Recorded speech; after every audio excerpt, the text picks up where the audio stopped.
It is Thursday, January 23rd, 2020.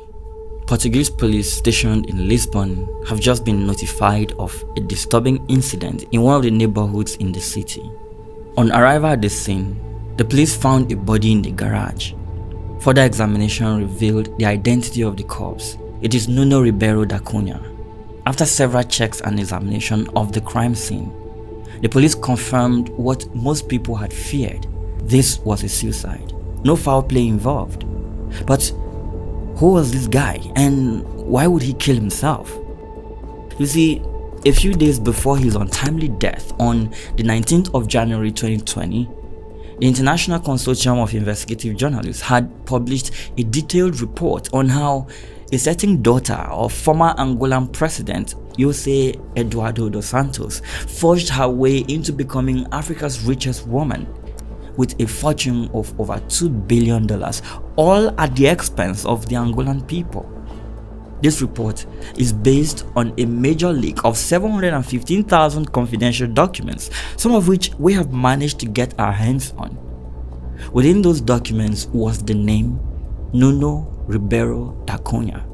Interestingly, this guy was the head of private banking at a Portuguese bank based in Lisbon, a bank whose major shareholder happens to be this Africa's richest woman whose dirty dealings were just exposed in a major investigative piece titled The Luanda Leaks. But what could be so damaging in the leaks that would make this 45-year-old hang himself in his garage? This is the story of Isabel dos Santos, the Africa's richest woman who turned to its most wanted all in a few years.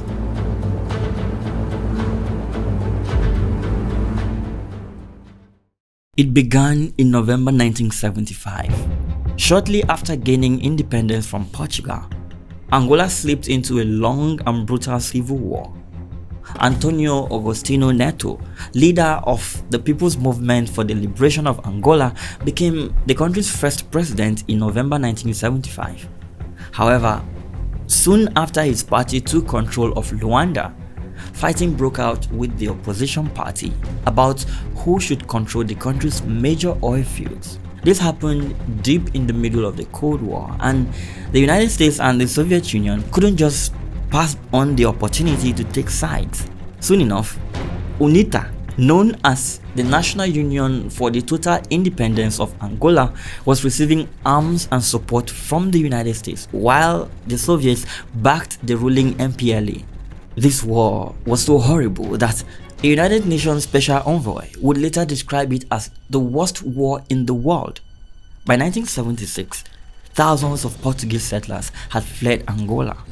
The country's oil revenue was also dwindling fast, with Western companies only able to pump out 100,000 barrels of oil a day due to the war. But the Angolan government was not ready to give up. Seeing the large oil deposits in Angolan coastal waters and its promise to transform the country's economy, the government decided to move quickly to secure technological help from the West. So, they created an oil company called Sonangol to be controlled by the state. With this oil company, the Angolan government was guaranteed a 51% share of oil production in Angola. Leveraging its assets, the government would then negotiate oil deals with US, French, and other multinational oil companies. This way, Sonangol quickly grew to the level of becoming the country's primary source of revenue, bringing in billions of dollars, which the government then turned around to use in its war efforts.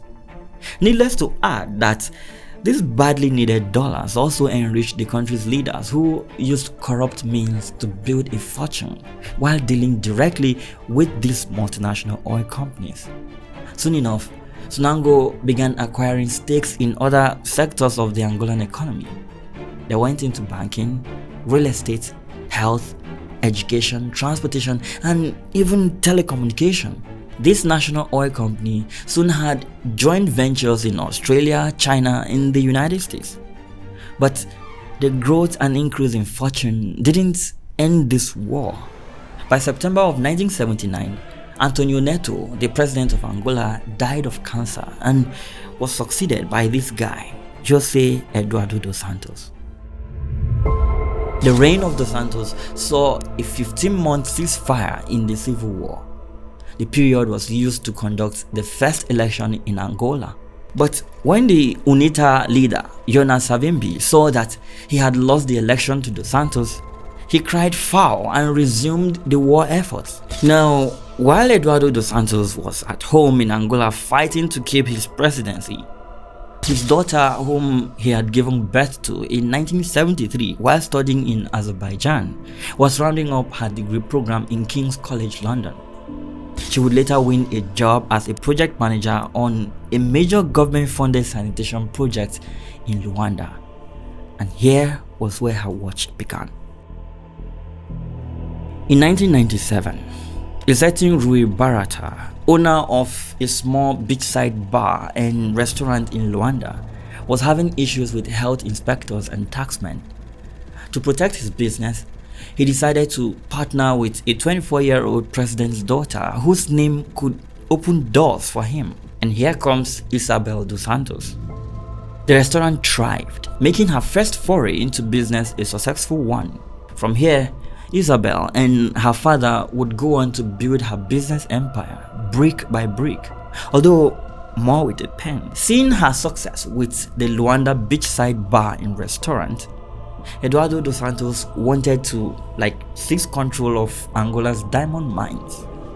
You see, Angola is the world's 4th largest diamond producer, reportedly selling an estimated $1 billion in gems every year. But the mine's exclusive concession holder is the state-owned company, Endiama. By 1999, the president sought to change all that. Eduardo dos Santos would push Endiama to form a diamond-selling partnership. This quickly gave birth to a new venture with Israeli diamond merchant Lev Leviev and Russian arms dealer Arkady Gaidamak, all part of the deal. With the paperwork done, a new company called Ascor was formed. 24.5% of Ascor went to Leviev and his partners, including Gaidamak. The government of Angola held on to 51% of the new company. But hey, hang on, where is the remaining 24.5%? Here is where Isabel dos Santos comes in. With the help of a Gibraltar investment company, Trans-Africa Investment Services, Isabel dos Santos was able to take possession of a 24.5% stake in Ascor. She had set up this Gibraltar investment company through her mother for times like this, and it paid off. Ascor became a cash cow, yielding millions of dollars in dividends per month. But this was just the beginning. With the diamonds secured, the dos Santoses turned their attention to Telecom. Before that, however, Isabel needed a life partner to build her empire with, and here was where Sindika Dokolo came in. Sindika Dokolo was a Congolese businessman and art collector. Dokolo was born to Augustin Dokolo, a businessman, bank owner, millionaire, and collector of African arts. He was brought up in Belgium and France, but soon returned home to join his family business. He met Isabel dos Santos in the late 90s, and in a very lavish ceremony, the pair wedded, laying the foundation for what will become an African oligarchy. However, life, you see, is not a bed of roses.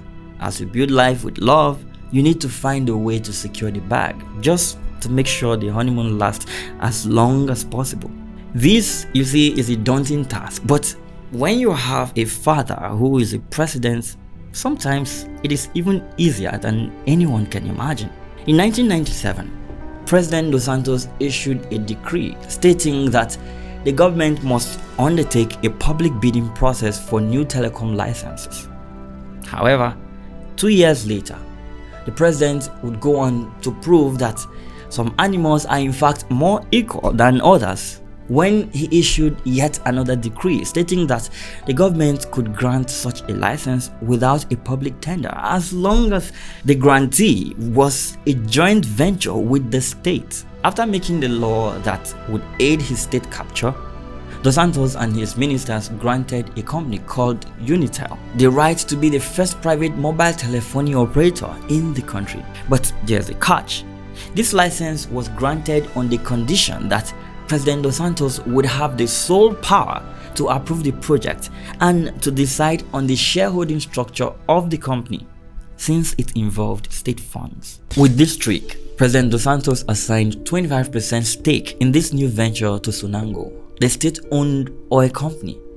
His daughter Isabel dos Santos got her own piece of the pie, which is the same 25% stake he had given to the national oil company. About a year later, Portugal Telecom paid $12.6 million for another 25% stake in this venture.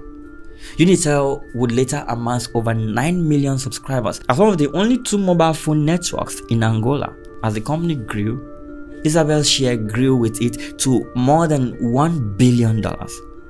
And there goes the country's telecom. But she wasn't done here. By her early 30s, Isabel owned luxury apartments in London and Lisbon worth millions. Her close relationship with her father also ensured she got the best of everything, and this includes networks.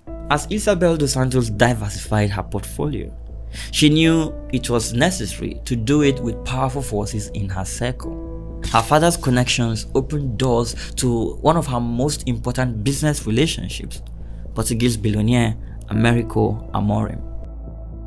Americo Ferreira Amorim was a Portuguese billionaire worth over $4 billion. He had spent his entire life expanding his family's business empire, from coke to real estate, tourism, and especially oil. He had also built a long-lasting relationship with the dos Santos family. And so when Isabel wanted to make her way into banking, she did so in partnership with Amorim and Fernando Teles, a Portuguese national who had been CEO of another Angolan bank. Together, they owned Banco Internacional do Crédito, known as BIC. Sources claim that President dos Santos had formally authorized foreign investment in the capital of the bank. Soon enough, Isabel and her partners were cashing out from BIC as a result of the loans made to the Angolan government. Loans worth $450 million. BIC had assets of $6.9 billion in 2012, with Isabel owning at least $160 million worth of stake in the company. Now with diamonds, telecom, and banking secured, Isabel and her partners turned their attention to cement, real estate, and energy. To manage their growing empire, Isabel dos Santos and her husband set up an operational base in central Lisbon. Mario Felipe Moreira da Silva, an accountant formerly with the Big Four firm PwC, joined their financial management firm Fidequity and took charge of their finances.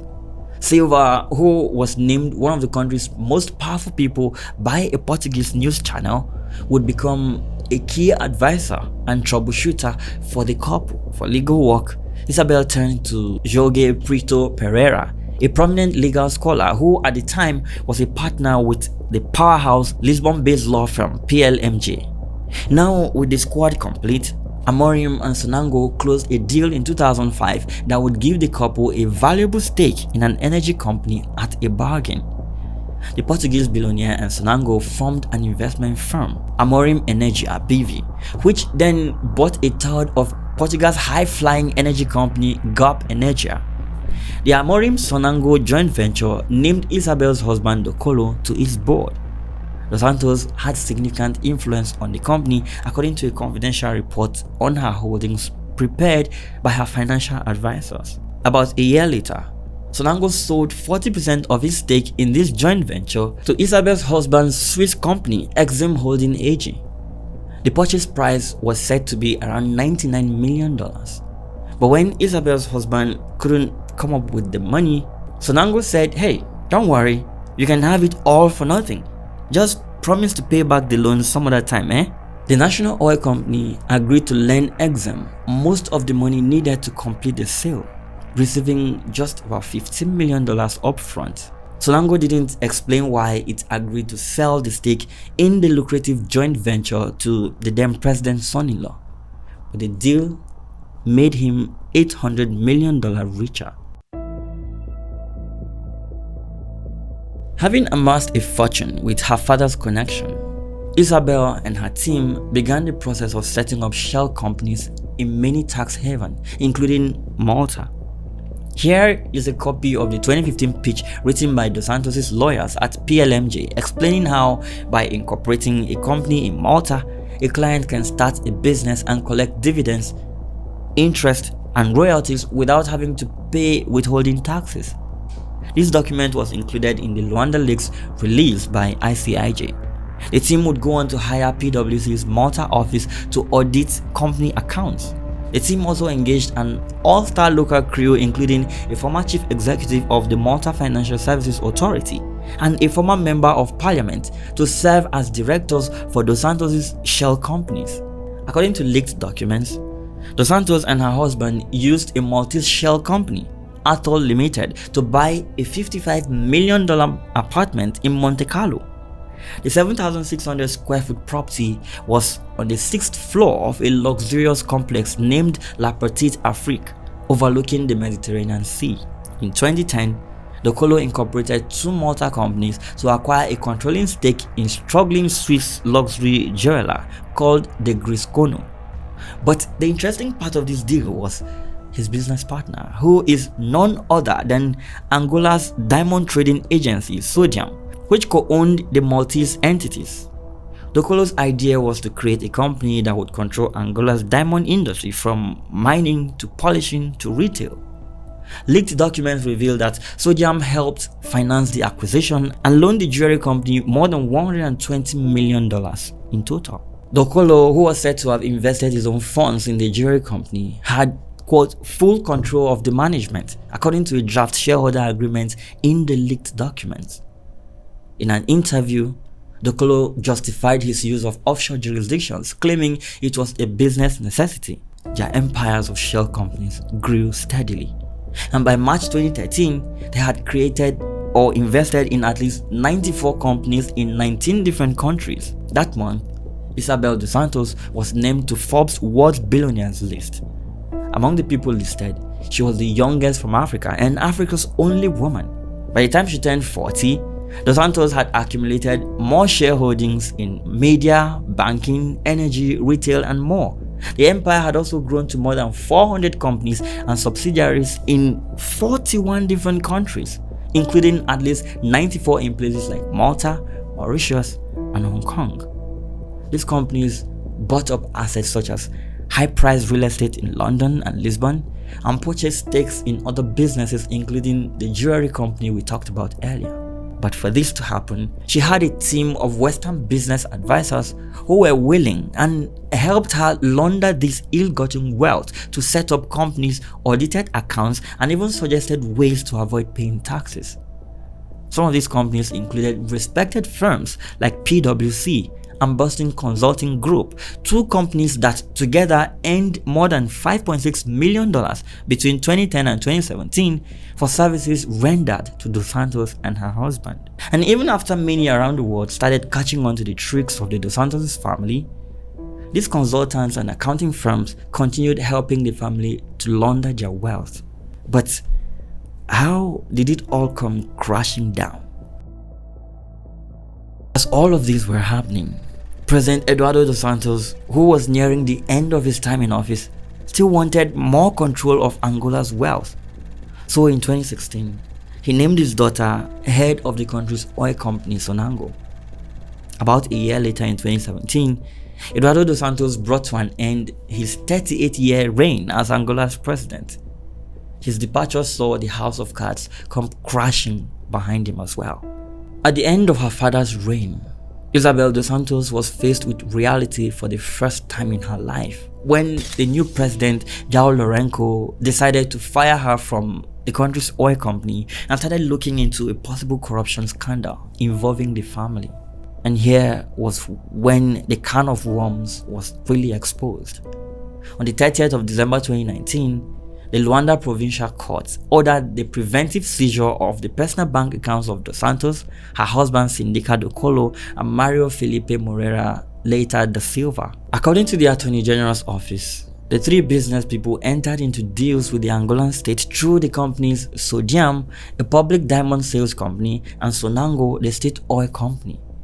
With these deals, the Angolan state suffered a loss of $1.14 billion.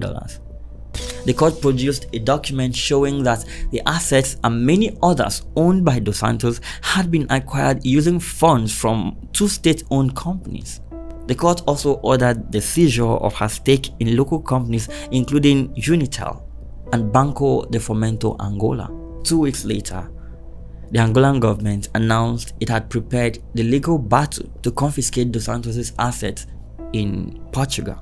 And while investigators began freezing her assets in Angola as far back as 2019, the night of January 19, 2020 was when it all began to unravel for dos Santos.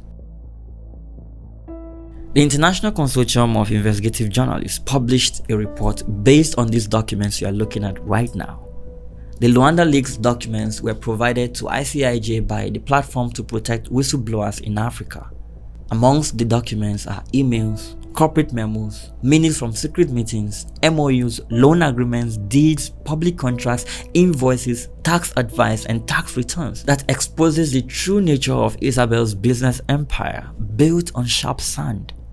The key findings established by this investigative report done by ICIJ are, for 2 decades, Isabel dos Santos used unethical means to build her fortune at the expense of one of the poorest countries in the world.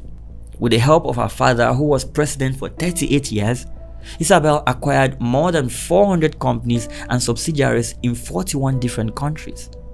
She did all of this while securing hundreds of millions of dollars in loans and contracts from the government of Angola. But she didn't do it alone. They had consultants, accountants, and lawyers providing vital support. A few days after this report went live, Angolan authorities officially opened an investigation into dos Santos and her accomplice, naming 4 other suspects with her. One of the people named as suspects was this guy, Nuno Ribeiro da Cunha, the one whose lifeless body was found in his home. He had managed Angola's oil firm Sonango's account at Eurobic, the bank owned by dos Santos. He also served as her personal account manager. But even though his death left investigators without a key witness who had intimate insights into the alleged embezzlement, dos Santos knew this was the end, and the only thing left for her was to flee.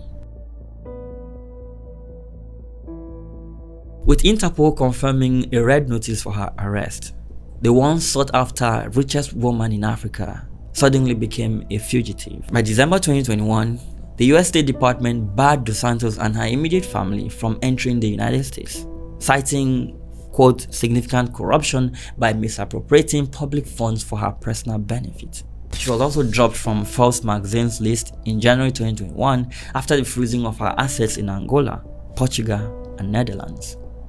By December 2023, she lost a legal battle in London's High Court to prevent a freeze on up to £580 million, that is $733 million of her assets. In January 2024, she was accused by the Angolan High Court to have used offshore companies, fraudulent invoices, forged documents, and exorbitant salary raises to illegally pocket millions. Even with all of these revelations, Isabel dos Santos continued to claim innocence and even hinted at a possible presidential run in the future. Well, welcome to Africa. If we're to be able to build and create the kind of countries we desire, we must absolutely fight corruption.